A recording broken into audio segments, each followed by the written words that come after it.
Viewers, आज peoples party का आला सतह का वफ्द यूसुफ रज़ा गिलानी की क़यादत में मौलाना फजल रहमान की राजगाह पर पहुंचा और उनसे तवील मुलाकात हुई है। कोई सवा डेढ़ घंटे तक ये मुलाकात जारी रही। यूसुफ रज़ा गिलानी और मौलाना फजल रहमान ने बाद में मीडिया से गुफ्तगू भी की, मैंने लाइव भी की है। जो अहम नुकात आज मौलाना ने और यूसुफ रज़ा गिलानी ने डिस्कस किए हैं या उनसे जो सवालात हुए उस पर मैं बात ज़रूर करना चाह रहा हूँ, क्योंकि ये दो तीन चीज़ें ऐसी इम्पॉर्टेंट आज सामने आई हैं जो शायद पहली दफ़ा सामने आई हैं। पहले इस तरह ऑन द रिकॉर्ड चीज़ें सामने नहीं आई। मैंने आपको याद होगा कि एक तो बहरहाल इस पर डिस्कस कर रहा हूँ कि दो चीज़ें, एक तो गिलानी को सेनेट का चेयरमैन बनाने के हवाले से मौलाना फजल रहमान ने आज तस्दीक कर दी है। दूसरा, गिलानी ने इस्टब्लिशमेंट के न्यूट्रल होने की भी तस्दीक की है। ये दो इम्पॉर्टेंट इश्यूज़ हैं जो मैं इस आज के प्रोग्राम में हाईलाइट करूंगा। और तीसरा इशू है जहांगीर तरीन का। अब ये तीनों इश्यूज़ मैं डिस्कस करता रहा हूं अपने वीलाग्स में, और 29 जनवरी का मेरा वीलाग जो है डेट लिखी हुई है उस पर, वो आप सुन सकते हैं। उस वक़्त तक 29 जनवरी तक किसी टीवी चैनल पर ये नहीं चला था कि यूसुफ रज़ा गिलानी चेयरमैन सेनेट का उम्मीदवार होगा, लेकिन मैंने ये ख़बर दी थी। उसके बाद मुझे याद है कि 4-5 तारीख को या 4 तारीख को तकरीबन ये टीवी चैनल्स पर ख़बर ब्रेक हुई थी, मुख्तलिफ़ टीवी चैनल्स पर। मैं नाम नहीं लेना चाह रहा क्योंकि वो भी हमारे दोस्त हैं, लेकिन बहरहाल 5 दिन पहले मैंने ख़बर दे दी थी। आज मौलाना ने उस बात की तस्दीक की है। मौलाना ने यह कहा कि यूसुफ रज़ा गिलानी इंशाअल्लाह ताला सेनेट के बतौर मेंबर मुंतखब हो जाएंगे, सेनेटर भी मुंतखब हो जाएंगे और उसके बाद चेयरमैन सेनेट भी बनेंगे। ये मौलाना ने आज on the record live media talk में ये कहा है कि यूसुफ रज़ा गिलानी हमारे चेयरमैन सेनेट के भी उम्मीदवार होंगे जब वो सेनेटर मुंतखब हो जाएंगे। तो ये बड़ी तस्दीक की है मौलाना ने आज हमारे प्रोग्राम की, क्योंकि इससे पहले किसी ने भी गिलानी को चेयरमैन सेनेट का उम्मीदवार डिक्लेयर नहीं किया। गिलानी को सिर्फ कैंडिडेट डिक्लेयर किया गया है पीडीएम का सेनेट के उम्मीदवार के तौर पर, लेकिन चेयरमैन सेनेट के लिए अभी तक किसी ने कोई बात नहीं की। हमने जो खबरें दी हैं वो सोर्सेज के हवाले से दी थी, तो आज मौलाना ने उसकी तस्दीक की है।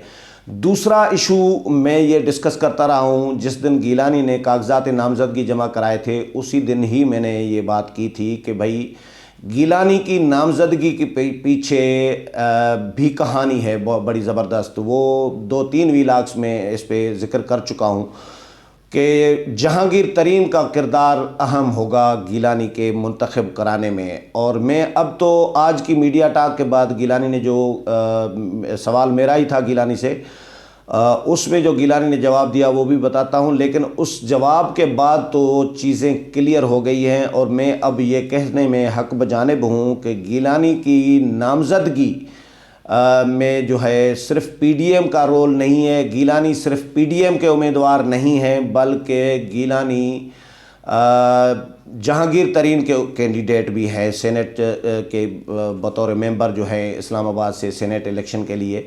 जहांगीर तरीन अंदर खाना इम्कानात इसके बढ़ गए हैं आज के गिलानी के गुफ्तगू के बाद कि जहांगीर तरीन गिलानी के साथ हैं। और इमरान खान को मैंने पहले ये कहा था कि जहांगीर तरीन, मेरे सोर्सेज ये बता रहे हैं कि जहांगीर तरीन हर कीमत पर इमरान खान को नीचा दिखाना चाह रहे हैं, क्योंकि जहांगीर तरीन के साथ जो कुछ हुआ है इमरान खान के दौर में, इमरान खान ने इस्तेमाल किया जहांगीर तरीन को। जब इमरान खान को ज़रूरत थी जहांगीर तरीन की, उस वक़्त उनका इस्तेमाल करके उसके बाद इनको जलील करके छोड़ दिया, निकाल दिया, साइड पे हो गए। निकाल तो नहीं दिया लेकिन साइड पर हो गए हैं। जितना उनको रुस्वा किया गया है, जितनी उनकी तजलील की गई, चीनी स्कैंडल सामने लाया गया और उसमें जहांगीर तरीन को मुर्द इल्ज़ाम ठहराया गया, तो ये ज़ाहिर है इमरान खान के दौर में अगर हो रहा है, हुकूमती दौर में, तो ये इमरान खान को वो अपना समझते हैं ज़िम्मेदार कि इमरान खान की हुकूमत ने उनके साथ किया है।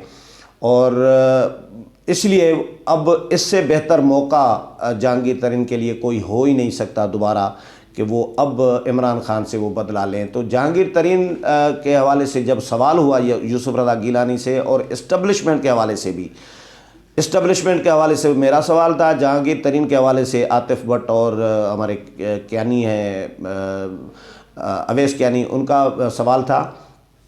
تو اسٹیبلشمنٹ کے حوالے سے گیلانی نے کہا، میں نے ان سے پوچھا کہ گیلانی صاحب یہ بتائیں کہ یہ تو اس میں تو کسی کو شک نہیں ہے، ڈاؤٹ نہیں ہے کہ اسٹیبلشمنٹ کی مرضی اور مدد کے بغیر کوئی الیکشن نہیں جیت سکتا، تو کیا آپ سمجھتے ہیں کہ اس وقت سینٹ انتخابات میں اسٹیبلشمنٹ نے عمران خان سے ہاتھ کھینچ لیا ہے، اور یا آپ کی سپورٹ کر رہی ہے اسٹیبلشمنٹ، یا اسٹیبلشمنٹ غیر جانبدار ہو گئی ہے؟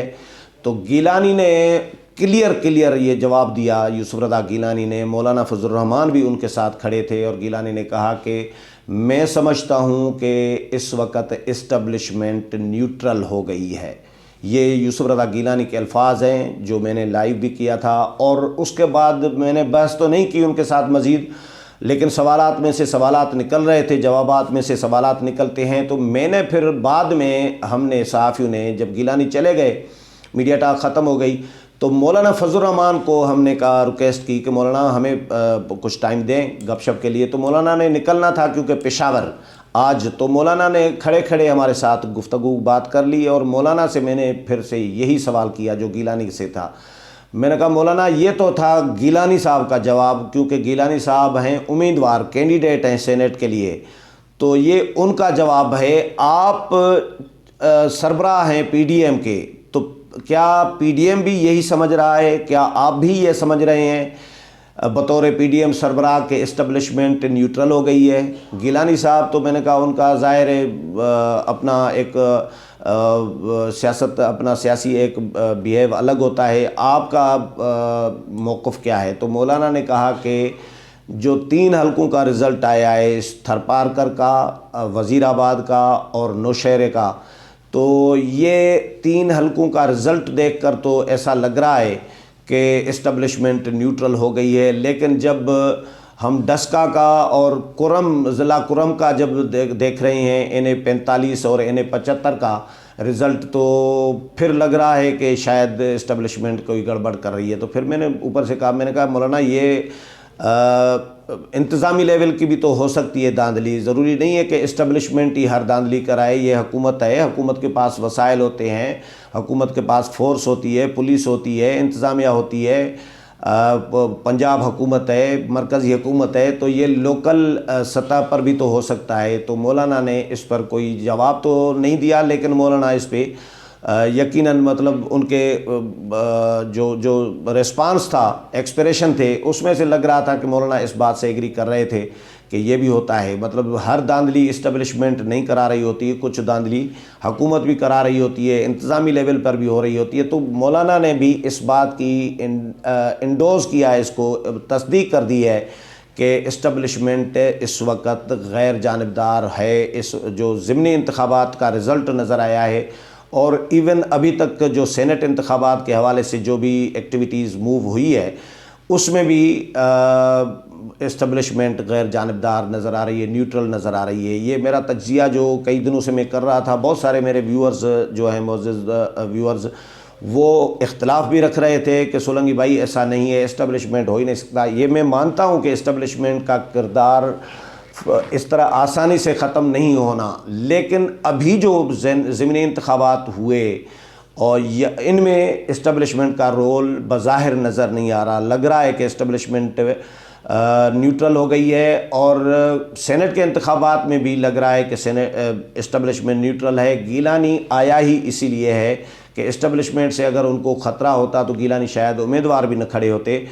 گیلانی کے کاغذات حکومت نے چیلنج کیے، حکومتی امیدوار نے، لیکن بحال ہو گئے۔ اگر اسٹیبلشمنٹ خلاف ہوتی، نیوٹرل نہ ہوتی، تو گیلانی کے کاغذات نامزدگی بھی بحال نہیں ہونے تھے، اور گیلانی نے ادھر سے کھڑے بھی نہیں ہونا تھا، اور پی ٹی آئی اتنی پریشان نہ ہوتی، وزیر اعظم اتنے پریشان نہ ہوتے جتنے پریشان وہ نظر آ رہے ہیں، اور ضمنی انتخابات میں اپوزیشن نہ جیتتی اگر اسٹیبلشمنٹ کا کوئی رول ہوتا۔ تو یہ بھی تصدیق کر دی ہے گیلانی نے۔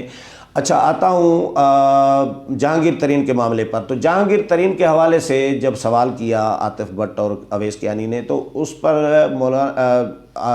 यूसुफ रज़ा गिलानी ने कहा कि देखें, जहांगीर तरीन से मेरी कोई मुलाकात नहीं हुई और मेरी टेलीफोन पर बात भी नहीं हुई उनसे, लेकिन वो मेरे अज़ीज़ हैं। एक तो ये तो मैं भी बताता रहा हूँ कि अज़ीज़ हैं, रिलेटिव हैं, और ये इस वजह से वो उनकी सपोर्ट करेंगे, गिलानी की सपोर्ट करेंगे जहांगीर तरीन, इम्कानात जो हैं, जो नज़र आ रहा है। तो इन्होंने कहा कि वो मेरे अज़ीज़ हैं और उनको मेरा ख़्याल है कहने की ज़रूरत नहीं पड़नी चाहिए। ये मुस्कुरा कर कहा, तो ये आप समझ सकते हैं, कहने की ज़रूरत नहीं पड़नी चाहिए जहांगीर तरीन को कि वो मेरी मदद करें। इसका वो अज़ीज़ है मेरे, इसके कहने की ज़रूरत उनको नहीं पड़नी चाहिए। मुलाकात और बात नहीं हुई, यानी इसका मतलब है मुलाकात हो न हो, बात हो न हो, वो अज़ीज़ हैं, वो उनको कहने की ज़रूरत नहीं पड़नी चाहिए। तो इसका मतलब है कि इम्कानात मौजूद हैं इसके, यूसुफ रज़ा गिलानी की मदद करने के, कि जहांगीर तरीन उनकी सपोर्ट करेंगे। बाकी नाराज़ मेंबरान हैं, ज़ाहिर है उनके हवाले से भी गिलानी का ये तो मानना है कि भाई मेरे ताल्लुकात अच्छे हैं लोगों के साथ, तो मुझे अंदर खाना लोग वोट देंगे। तो ये बहरहाल कॉन्फिडेंस जो है, पुरएतमादी जो है पीडीएम के रहनुमाओं में, मौलाना फजलुर रहमान में, यूसुफ रज़ा गिलानी में आज नज़र आ रही थी। यूसुफ रज़ा गिलानी के साथ आज राजा परवेज़ अशरफ थे, नैयर बुखारी थे, मुस्तफ़ा नवाज़ खोखर थे, अली कासिम गिलानी थे, यूसुफ रज़ा गिलानी के फर्जंद। तो आज मैंने उनसे पूछा, मैंने कहा 5 आना था, 5 लोगों ने आना था, तो 5 ये हो गए अली कासिम गिलानी समेत, लेकिन जो मरकज़ी रहनुमा थे वो 4 ही थे। तो वो हंस पड़े। तो मौलाना ने कहा कि आपको ये भी पता है कि 5 को आना था, 4 आए हैं। तो मौलाना हंस पड़े। बहरहाल आज ये 3 पॉइंट्स थे, बहुत इंपॉर्टेंट पॉइंट्स थे, इस्टबलिशमेंट के हवाले से, जहांगीर तरीन के हवाले से, और यूसुफ रज़ा गिलानी के चेयरमैन सेनेट के हवाले से कि वो चेयरमैन सेनेट भी बनेंगे मुंतखब हो जाने के बाद, और पीडीएम के प्लेटफार्म से ही उनको बनाया जाएगा जब मुंतखब अगर हो जाते हैं। तो उम्मीद है प्रोग्राम पसंद आया होगा। अगले प्रोग्राम में फिर मुलाकात होगी, तब तक इजाज़त चाहता हूँ। अल्लाह हाफ़िज़।